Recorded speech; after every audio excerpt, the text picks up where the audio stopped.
শুভ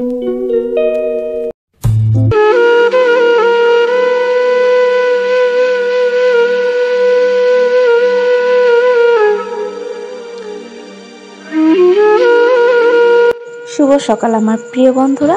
নদিয়া জেলার ছোট্ট একটা গ্রাম থেকে আমি রূপা, আর আমার ব্লগ চ্যানেলে তোমাদের অনেক অনেক স্বাগত আর অনেক অনেক ভালোবাসা। তোমরা যে যেখান থেকে আমার এই ভিডিওটা দেখছো, আশা করি তোমরা প্রত্যেককেই খুব ভালো আছো, সুস্থ আছো। আমরাও কিন্তু বেশ ভালো আছি। আর হ্যাঁ বন্ধুরা, আজকে হলো শুক্রবার, আর ঘড়ির কাঁটায় বাজে সকাল 7টা। এখন থেকে আমি কিন্তু আমার ব্লগটা স্টার্ট করলাম তোমাদেরকে সঙ্গে নিয়ে, সাথে নিয়ে। তো তোমরা দেখতে থাকো পুরো ভিডিওটা স্কিপ না করে। আশা করি তোমাদের অবশ্যই ভালো লাগবে, আর ভালো লাগলে কিন্তু অবশ্যই একটা লাইক করে দিও। সকালবেলা ঘুম থেকে উঠে তো সকালবেলা যে বাসি বিছানাটা তুলে নিচ্ছি, আর কি বলতো, সকালবেলায় বাসি বিছানাটা তুলে তারপর আমি চলে যাব আর যা যা কিছু কাজ আছে সব কাজ করতে। আর এইদিকে বিছানাটা প্রথমেই পরিষ্কার করে নিলাম। এরপরে ওই যে ঘরের ভেতরে যা যা কিছু নোংরা আছে সেগুলো খাটের তলাটা ঝাড় দিয়ে নিলাম। আর ওইদিকে দেখেছো দুষ্টুর গাড়িটা যে রাখা ছিল, তো ওই গাড়িটা একটু সরিয়ে নিয়ে ওইখানটা একটু ঝাড় দিয়ে বার করে নিলাম। তো চলো ঘরটা আমি ঝাড় দিই, ততক্ষণ তোমরা আমার চ্যানেলটা সাবস্ক্রাইব করতে থাকো।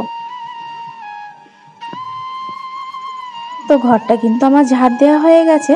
এবার চলো ঘরটা ঝাড় দিয়ে এবার বাইরের দালানটা ঝাড় দিয়ে নিচ্ছি। আর দেখেছো মোটামুটি কিন্তু ভালোই ধুলো পড়েছে। প্রতিদিন তো আমি পারি না এই ঘরটা ঝাড় দিতে, পরিষ্কার করতে। ওই মাঝে সাঝে সপ্তাহে 2-3 দিন ওই পরিষ্কার করি আর কি। মেয়ে তো একা ঘুমায় রাতে, তো খুব একটা নোংরা হয় না। ওই সপ্তাহে 2-3 দিন পরিষ্কার করতে আসি। যেদিন দেখি তোমার সমস্ত কাজ গুছিয়ে ফেলেছি, নিচের অন্যান্য সব কাজ গুছিয়ে ফেলেছি, সেদিন কিন্তু তারপর আমি ঘরটা কিন্তু পরিষ্কার করে নিই। এরপরে ঘরটা ঝাড় দিয়ে মুছে তারপরে কিন্তু আমি থালা বাসন ধুতে চলে আসলাম। প্রতিদিনের ওই যে একই কাজ, এঁঠো থালা বাসন থাকে রাতে, তো সেই থালা বাসনগুলো চলো ধুয়ে নিই। আর দেখেছো মাথার মধ্যে আমার কিন্তু ব্রাশটা আমি গুজে রেখে দিয়েছি কলগেট লাগিয়ে। সমস্ত কাজ হয়ে যাওয়ার পরে তারপর আমি দাঁতটা মেজে নেব। আর দেখেছো আমার পেছনে জলের বোতল, তারপর জামা কাপড় সমস্ত আমি কিন্তু ঘর ঝাড় দেওয়ার আগেই আমি সমস্ত কিন্তু এঁঠো থালা বাসন, জামা কাপড় যেগুলো কাচবো আর ফাঁকা বোতলগুলো কিন্তু আমি কলের পাড়ে প্রতিদিন বাইরে বার করে রাখি। তোমরা আমার ভিডিওটা দেখতেই পাও। কি বলতো, ঘরটা যখন ঝাড় দিই তখনই না সমস্ত কিছু বাইরে বার করে কলের পাড়ে রেখে দিই। সমস্ত কাজগুলো হাতের কাছে থাকলে কি হয় বলতো, সমস্ত কাজগুলো করতে না অনেকটা সুবিধা হয়। নাহলে একটা করে নিয়ে আসবো আর একটা করে কাজ করব, তো অনেকটাই টাইম লাগে। যেহেতু ছোট বাচ্চা আছে, তো বুদ্ধি খাটিয়ে সমস্ত কাজ কিন্তু একা হাতেই করতে হয়। আর তোমাদের যারা একা হাতে সংসারে কাজ করো আমার মতো, তাদের তো একটু বুদ্ধি খাটিয়ে কাজ করতেই হবে, তাই না বলো? তো একার সংসার, তো বুদ্ধি খাটিয়ে না কাজ করলে তো এই কাজগুলো করতেই না সারা দিন লেগে যাবে। তারপরে কখন রান্না করবো আর কখন খাবো, তাই না বলো? তাই বুদ্ধি খাটিয়ে কিন্তু সব কাজগুলো এইভাবেই করে নিই। তো চলো তোমরা আমার সঙ্গে থাকো, সাথে থাকো আর দেখতে থাকো। আর হ্যাঁ বন্ধুরা, তোমরা আমার ভিডিওটা যদি তোমাদের ভালো লাগে অবশ্যই কিন্তু একটা লাইক করে দিও। আর যারা এখনও আমার চ্যানেলটা সাবস্ক্রাইব করোনি তারা কিন্তু অবশ্যই আমার চ্যানেলটাকে সাবস্ক্রাইব করে পাশে থেকো। আর যারা অলরেডি আমার চ্যানেলটা সাবস্ক্রাইব করেছো তাদেরকে অসংখ্য অসংখ্য ধন্যবাদ গো। তো যাই হোক বন্ধুরা, তোমাদের সাথে গল্প করতে করতে কিন্তু আমার সমস্ত কাজই কিন্তু মোটামুটি হয়ে গেছে, তাই না বলো? তো এবার দেখো বোতলগুলো যে ফাঁকা ছিল তো সেগুলোও না আমি ভরে নিলাম। তো চলো এরপরে যে এঁঠো কলের পাড়ে পড়ে আছে, তো সেগুলোই না আমি জল দিয়ে একটু পরিষ্কার করে নিচ্ছি। তো চলো বোতলগুলো ভরে আমি তারপরে ঘরে রেখে আসবো। তারপরে ওই যে জামা কাপড়গুলো আছে তো সেগুলো না কেচে নেব। তো তোমরা আমার সাথে থাকো। তো আমি বালতিতে জল নিয়ে চলে আসলাম সার্ফের কোটো নিয়ে।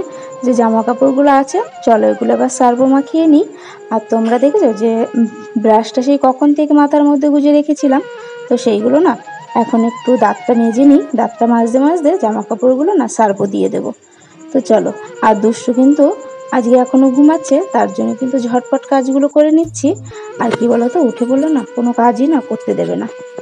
তো কলের পরে চলে আসবে। আর এইদিকে দেখেছো তোমাদের দাদাভাই যে জামা প্যান্টগুলো কেচে দিচ্ছি, ওই যে 15ই আগস্ট গেছে, তো সেদিন না স্কুল মাঠে ওই যে বললাম খেলা করছিল আর পিকনিক করছিল, তো সেখানে না খেলা করতে গিয়ে ওই যে জামা প্যান্টগুলোতে না কাদা লাগিয়েছে, দেখেছো কি পরিমাণের কাদা লেগেছে। আর সেদিন কিন্তু বৃষ্টিও হয়েছিল। কেন জানি না প্রত্যেক বছর দেখবে যে 15ই আগস্টের দিন কিন্তু বৃষ্টি হয়। তোমাদের কোথায় কোথায় বৃষ্টি হয়েছে অবশ্যই কিন্তু কমেন্টে জানিও। আমাদের এইদিকে না আমি প্রায়ই দেখি 15ই আগস্টের দিন প্রতি বছরই বৃষ্টি হয়, আর ছেলেপিলেরা কিন্তু ওই বৃষ্টির জলে মাঠে কিন্তু কাদা হয় আর তখনই খেলা করে।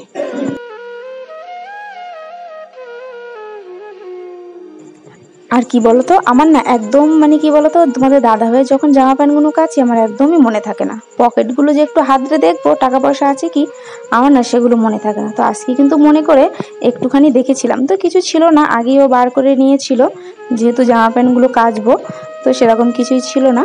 তো চলো জামা প্যান্টগুলো কিন্তু একবারে কেচে আমি কিন্তু স্নান টান করে চলে এসেছি। আর আজকে কিন্তু জামা প্যান্ট অনেকগুলো, তার জন্য কিন্তু আজকে নিচে তারে দিইনি, আজকে কিন্তু আমি ওপরেই দিচ্ছি। আর কি বলতো, আজকে সকাল থেকেই না প্রচণ্ড পরিমাণে রোদ উঠেছে। আর দেখেছো আমি যখন ছাদে গেছিলাম দুষ্টু কিন্তু দৌড়াদৌড়ি করছিল। তোমরা তো সবসময় ভিডিওতে দেখতেই পাও কি পরিমাণে দুষ্টামি করে।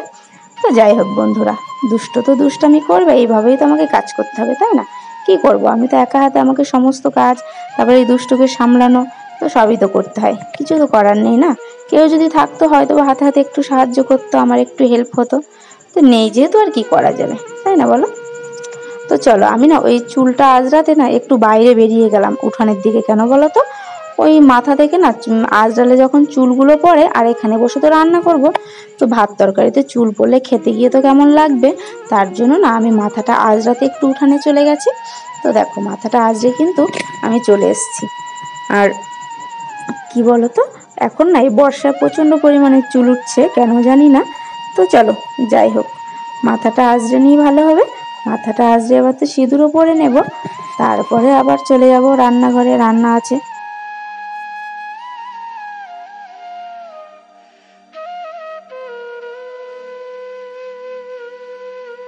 তো চলো বন্ধুরা, আমি এবার ভাত বসিয়ে দেবো, তোমাদেরকেও আমার রান্নাঘরের সঙ্গে নিয়ে যাচ্ছি। তো চলো এবার দেখেছো আমি হাঁড়িতে প্রথমে জল দিয়ে দিলাম, তারপরে আমি গ্যাসটা অন করে ভাতটা বসিয়ে দিয়েছি। আর আজকে কি বলো তো, সমস্ত কিছুই না বাড়ন্ত ছিল, সমস্ত কিছু আজকে ফুরিয়ে গেছিলো। ওই ডাল ফুরিয়ে গেছে, চিনি ফুরিয়ে গেছে, তেল ফুরিয়ে গেছে, চাল ফুরিয়ে গেছে, সবটাই ফুরিয়ে গেছে। তো আজকে দুষ্টুর বাবা ওই যেটুকু যেটুকু ছিল না, তো সেগুলোই নিয়ে চলে এসেছিলো। কিন্তু চালটা বারণ, তো চালটা আনতে পারিনি, ওই সকাল থেকেই না বৃষ্টি হচ্ছে, চালটা আনলে তো বৃষ্টিতে ভিজে গেলে তো পুরো চালটাই নষ্ট হয়ে যাবে, তার জন্য না চালটা আনতে যেতে পারিনি।